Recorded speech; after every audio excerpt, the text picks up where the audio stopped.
let's move on to the Bills. And kind of like we talked about with when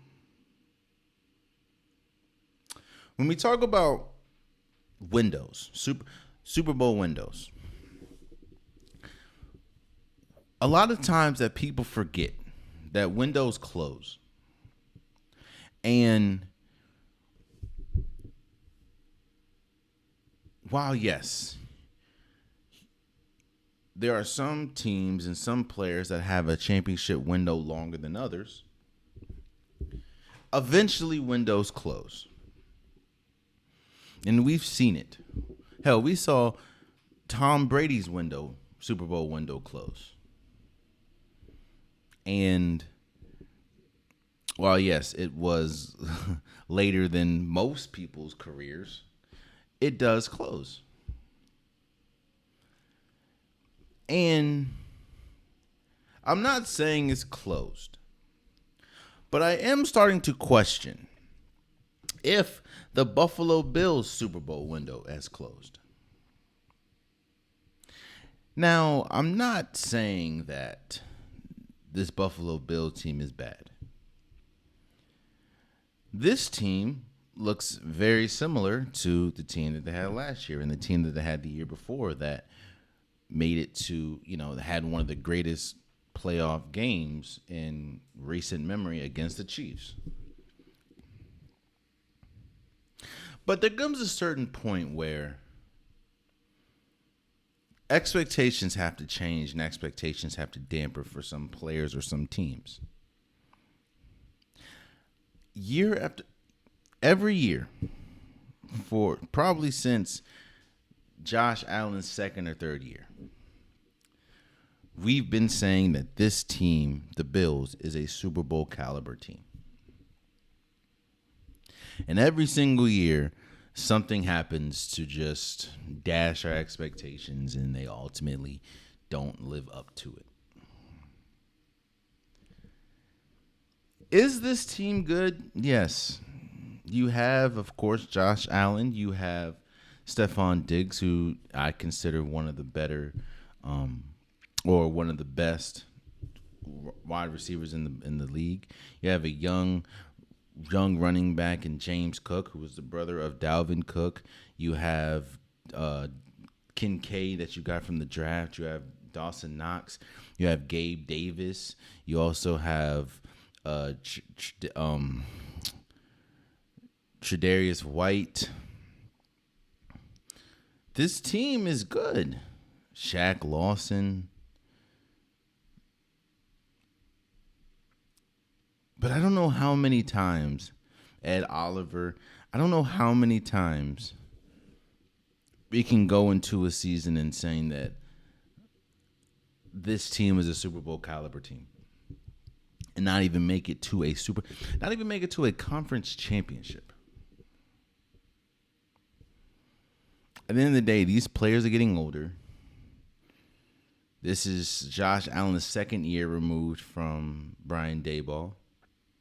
And he didn't look good his first year. Led the league in interceptions.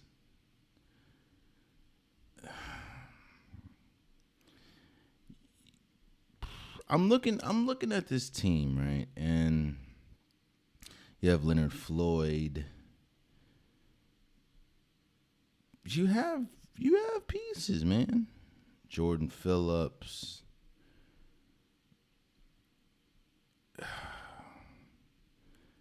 I just don't.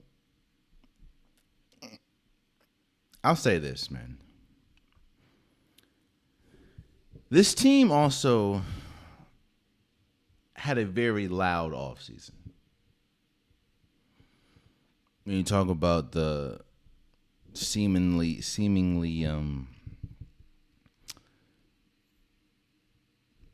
bad relationship between Stephon Diggs and Sean McDermott. And just that whole situation. And on top of that, there also comes noise when you continuously don't meet expectations. And don't get me wrong, man. Everyone around them, outside of maybe one team, is getting better.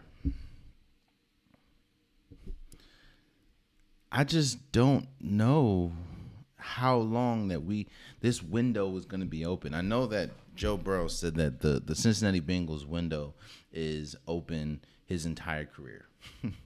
And trust me, man, I love the confidence. I do. And a lot of people can say the same thing for Josh Allen.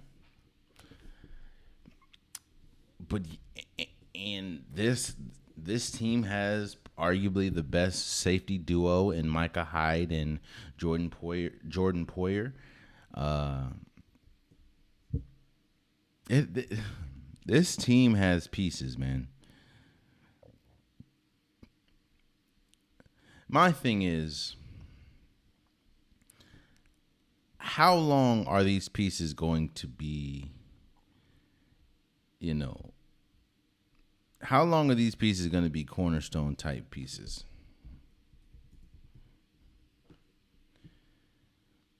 And like Von Miller is not getting any younger. I don't know, man.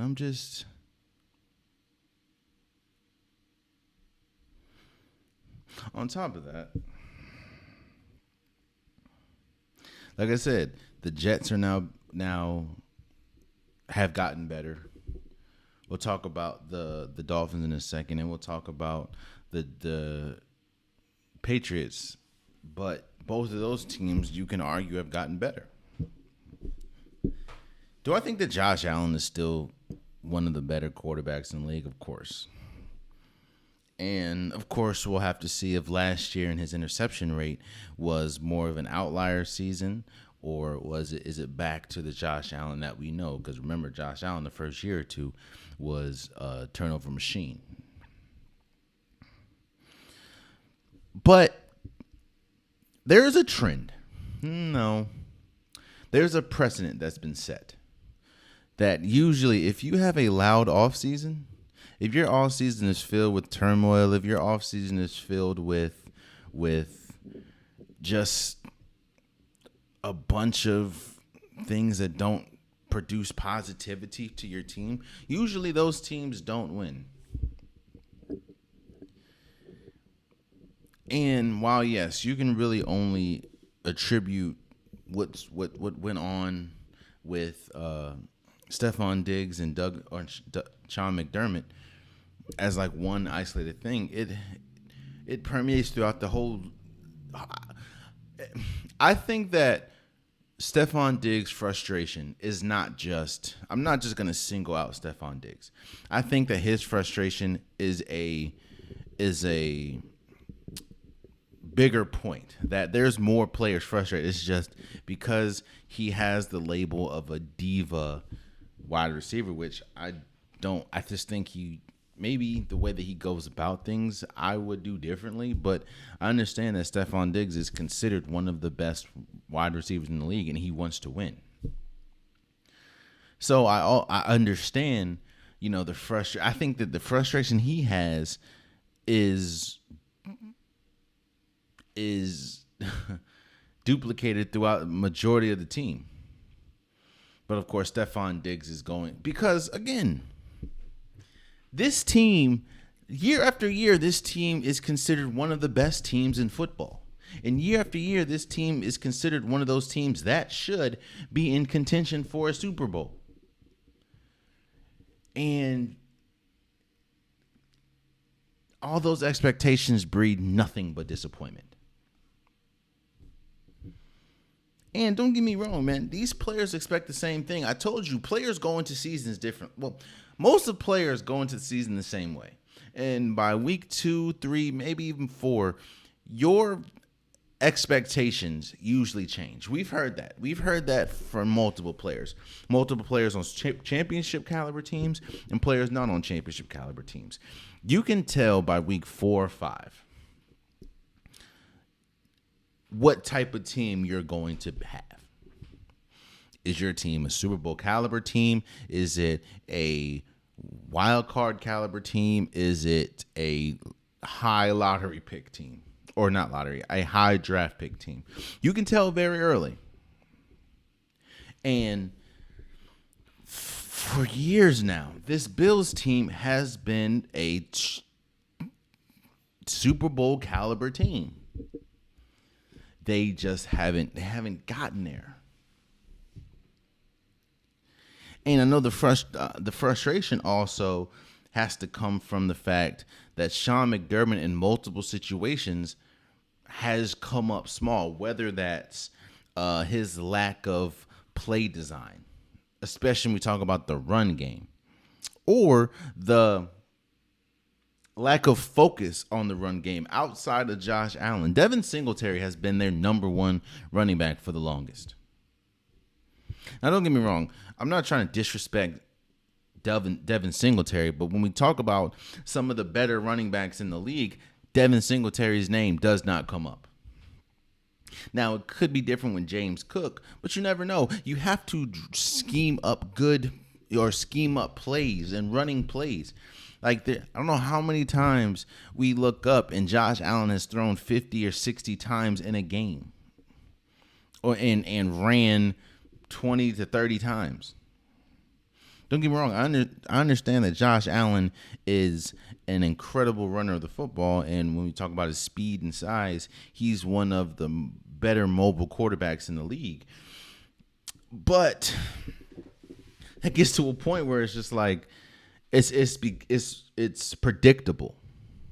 And when you have a predictable offense, it doesn't matter who is at the helm of who is at the quarterback position, who's at the wide receiver position. If you know what the Bills are going to do, it's easy to scheme against. And the complaint that we've heard a lot from Sean McDermott is he does not make adjustments. So I think that the Jets and the Bills are clearly the two, I'm not going to say clearly, but because of their quarterback positions, should be the best two teams in this division. And I have to question how many years or how many seasons are we going to look up and say that this Bills team is a Super Bowl caliber team? And then when we get to the end of the year, those expectations fall very short. And don't get me wrong, man, there wasn't many changes made by the Bills this offseason. When you see how many changes that the Jets have went through, or how many changes the Dolphins went through, there hasn't been many changes with this Bills team. So what you're essentially saying is you're going to try to run it back. But that's always been my thing. It's like this team lost to the Cincinnati Bengals at home last year, I think in the first or second round. What are you running back? I'm not trying to be hard on the Bills, but I'm just being honest. I don't know how many times you can say this is a Super Bowl caliber team and they don't make the Super Bowl, or they don't even make it close to the Super Bowl. Again, the greatest game that we saw Patrick Mahomes and Josh Allen play, that was not the conference championship.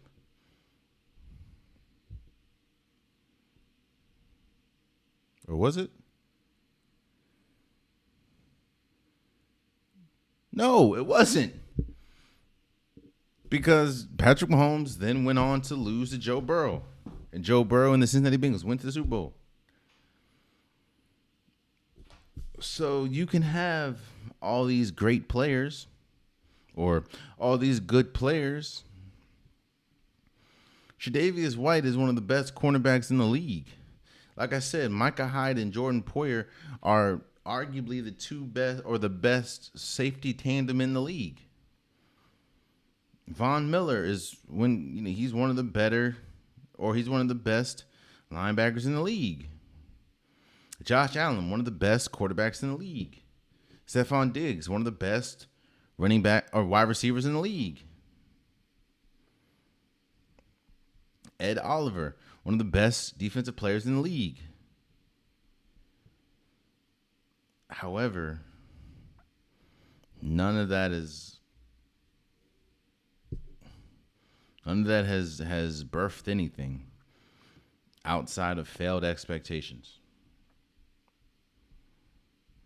So we'll see, man. Because don't get me wrong, this team is definitely a Super Bowl caliber team. But like I just said, we say that almost yearly. Oh, man, you stayed to the end of the video. I appreciate you. If you like what you saw, be sure to hit that subscribe button so you'll never miss any content from your boy. You can also go back and watch past episodes, past clips, and don't forget that the Unpopular Podcast, new episodes drop every Wednesday and Saturday. Appreciate you.